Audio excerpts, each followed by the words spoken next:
Secrecy branch में काम करने वाली उमा आजाद इतनी आजादी से बच्चों की जिंदगियां तबाह कर रही थी जैसे कोई दीमक एक लकड़ी को खोखला कर देता है। दीमक की तरह उक्त महिला शिक्षा के इस पवित्र पाठ को कुरेदती गई।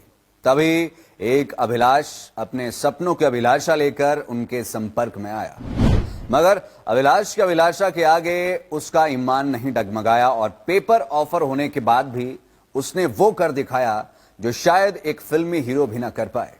यह समझना महत्वपूर्ण है कि यह एक बहुत बड़ी विफलता के साथ साथ जबरदस्त सफलता भी है, क्योंकि एक ऐसे मोहरे का शिकार इस बार हुआ है जिसने ना जाने इससे पहले कितनी मर्तबा ऐसे कृत्य किए होंगे।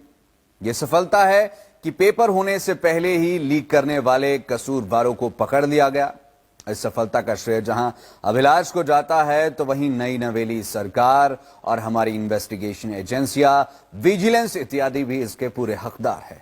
गौर रहे कि जैसे ही प्रदेश में सुक्खू की सरकार बनी थी, सीएम सुक्खू ने पुलिस विभाग और इंटेलिजेंस एजेंसियों से बैठक कर यह साफ कर दिया था कि अब भ्रष्टाचार को और नहीं सहा जाएगा और प्रोएक्टिव अप्रोच से काम करने की जरूरत होगी। और शायद इसी के चलते विजिलेंस और एंटी करप्शन ब्यूरो ने मिलकर इस बड़े कांड का पर्दाफाश किया। गौर फरमाने वाली बात यह है कि हमीरपुर स्थित कर्मचारी चयन आयोग में भ्रष्टाचार का यह दूसरा मामला सामने आया है। वर्ष 2002 में सत्ता परिवर्तन होते ही कांग्रेस के शासनकाल में भी यहां पर बड़ी कार्रवाई की गई थी। उस समय यह आयोग नहीं, बोर्ड था। यहां तक कि उस दौरान दफ्तर को सीज कर लिया गया था। उस मामले में तत्कालीन चेयरमैन एसएम कटवाल को कोर्ट से सजा भी हो चुकी है। अब सत्ता परिवर्तन होते ही एक बार फिर इस कार्रवाई ने आयोग की कार्यप्रणाली को मुकम्मल तौर पर कटघरे में खड़ा कर दिया है।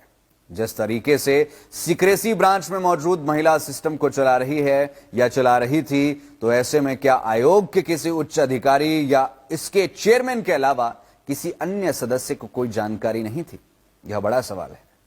महिला 2001 से लेकर आयोग में अपनी सेवाएं दे रही है और जब पहला कांड हुआ था तो शायद वह महिला उस समय नई नवेली भरती हुई थी।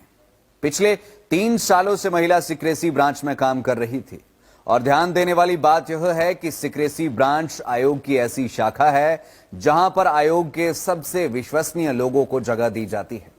पेपर सेट करना, पेपर प्रिंटिंग, प्रिंटिंग के बाद परीक्षा केंद्रों तक सील बंद लिफाफे में प्रश्न पत्र पहुंचाने इत्यादि का काम गोपनीय शाखा में ही होता है या उनके द्वारा ही किया जाता है। तो ऐसे में बहुत से सवाल अब आयोग के सामने खड़े हो गए हैं और विजिलेंस टीमें पूरे जोरों शोरों से मामले की तहकीकात कर रही है। यह भी ध्यान देने वाली बात है कि महिला कर्मचारी पूर्व में जाली दस्तावेज के एक मामले में निलंबित भी हो चुकी है।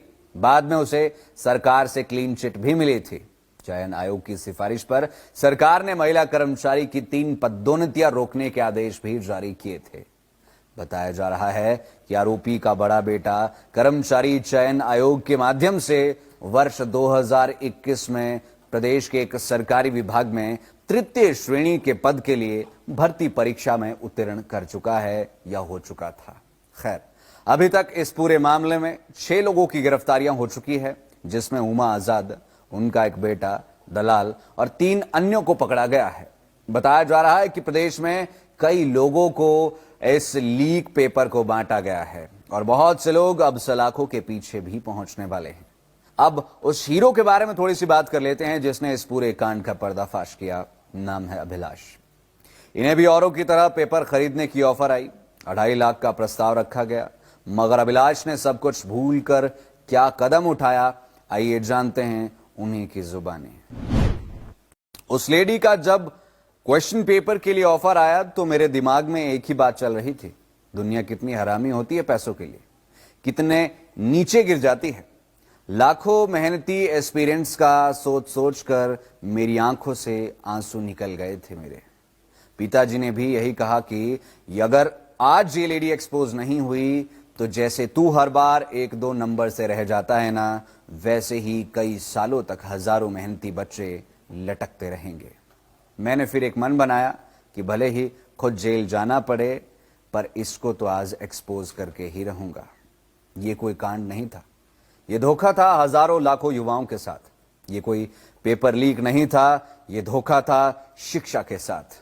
ये कोई बहादुरी नहीं थी अभिलाष की, ये उसका सच्चा ईमान था।